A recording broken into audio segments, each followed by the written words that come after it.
G'day YouTube, Warbles on a lot here. Those of you who are familiar with my channel will be aware that a big part of my self-image is the fact that I'm a pilot.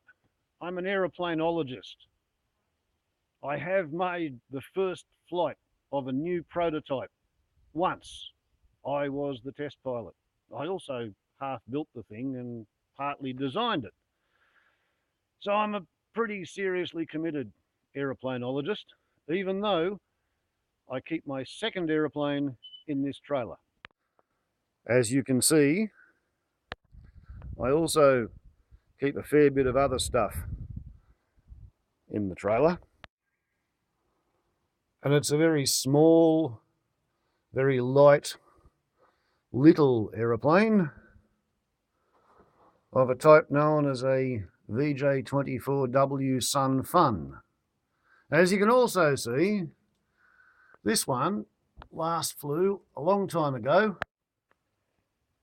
in May 1992 when it failed to rise over the fence during a downwind takeoff in a 200-yard enclosure. So it flew upside down and it flew backwards and it flew over the fence and it landed inverted in the potato patch. This is the indentation the fence post left in the sheet aluminium fuselage pod,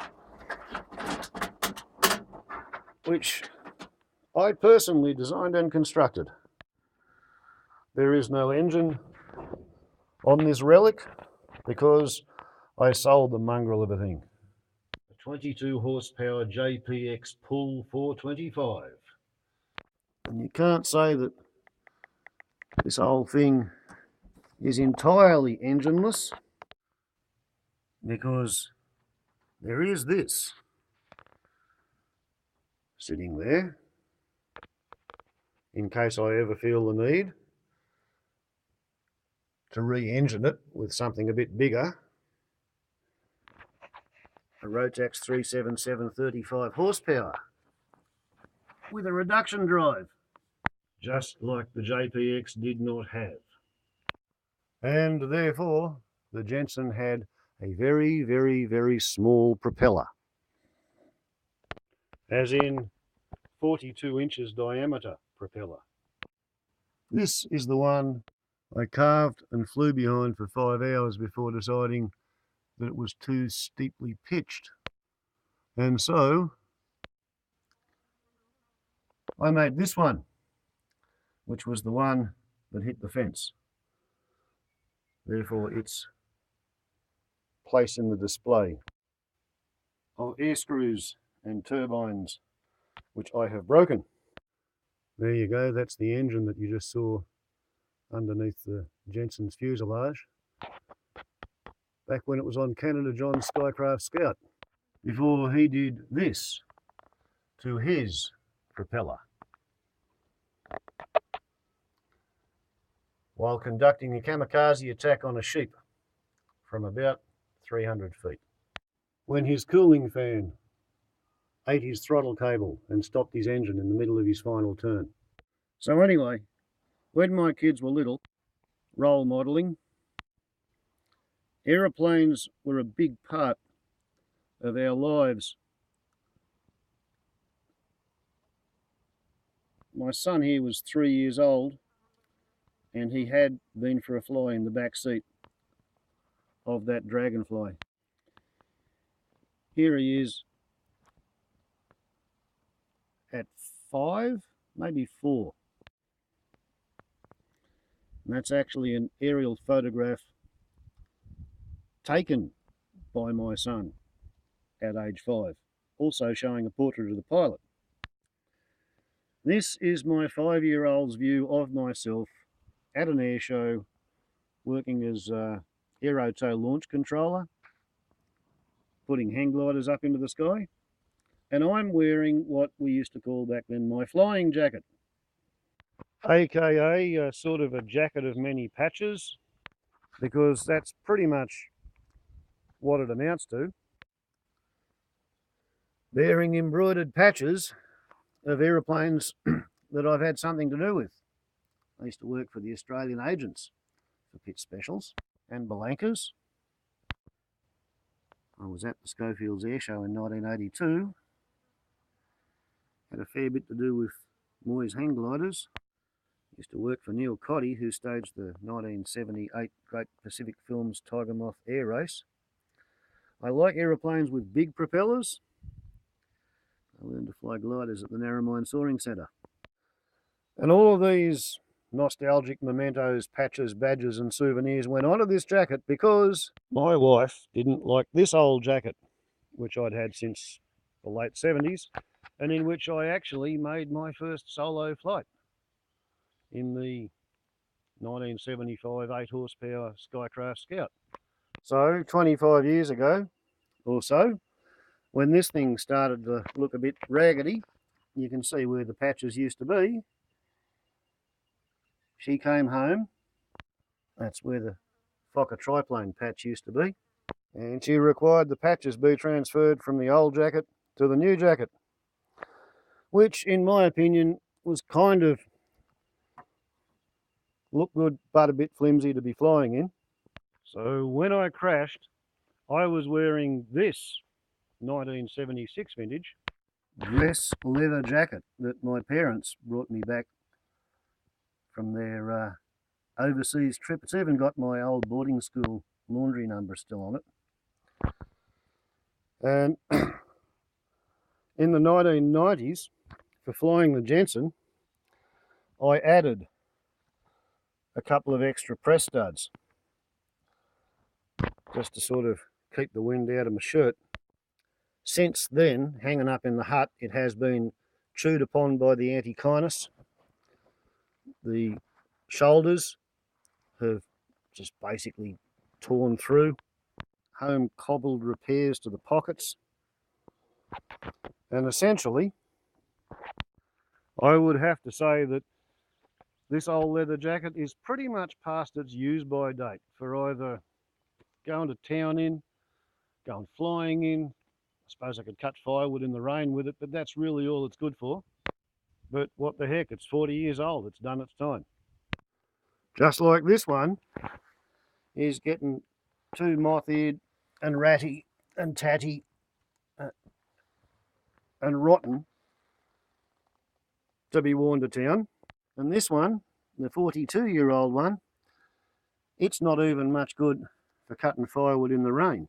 So, on the one hand, I found myself in a situation where I'm in possession of 3 old flying jackets, and 2 of them are pretty much only in condition for cutting firewood. So I was thinking I needed a new one.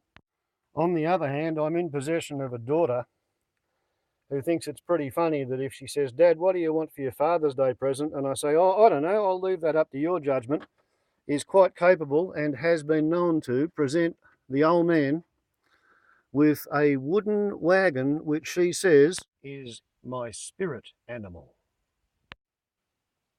She's got quite a sense of humour, has my daughter. Look at that. So, to forestall any more wooden wagon spirit animal incidents, I had done my homework and I was kind of prepared and I had something in mind. People who are familiar with my channel will be aware that I read the English Aeroplane magazine. So, when I was asked, "Hey, old man, what do you want for Father's Day?"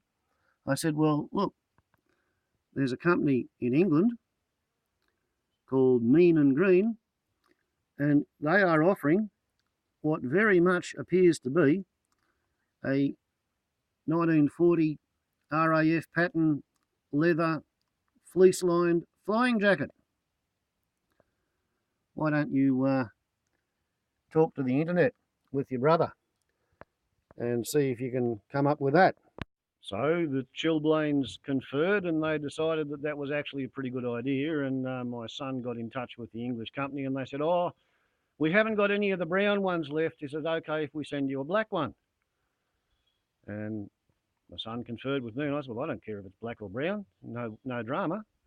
So he gave the okay. And then, having ordered one of them, but in black rather than brown, owing to some strange quirk of the internet, this is what they sent from England.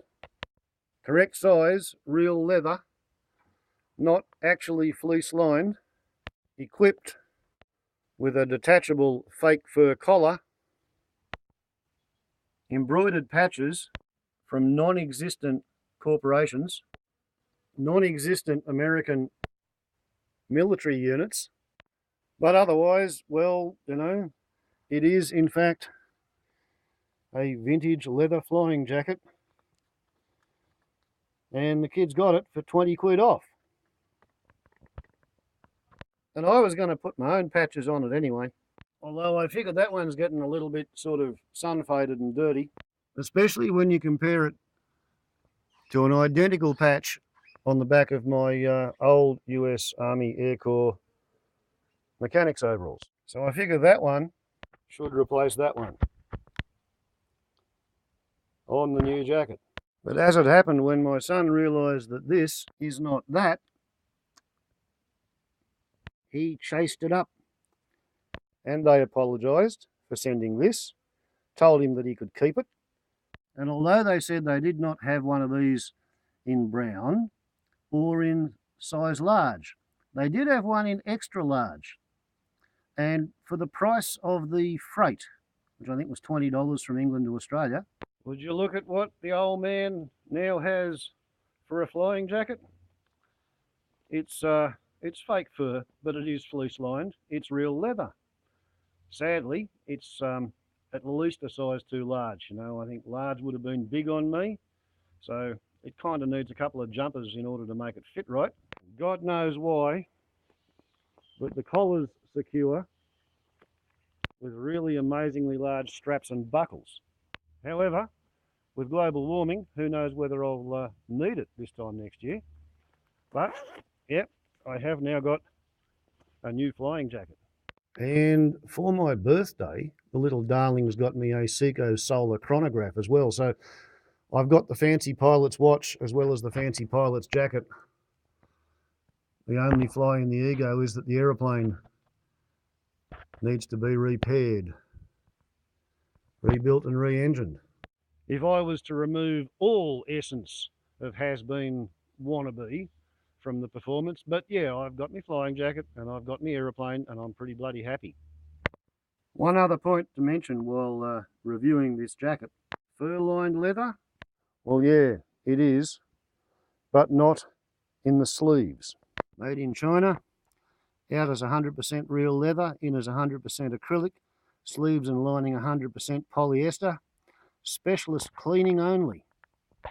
And I suppose in conclusion, make sure if you're dealing with this mob that if you're trying for one of these, you understand that it's going to have to be an extra large or above, and look out they don't send you one of these instead.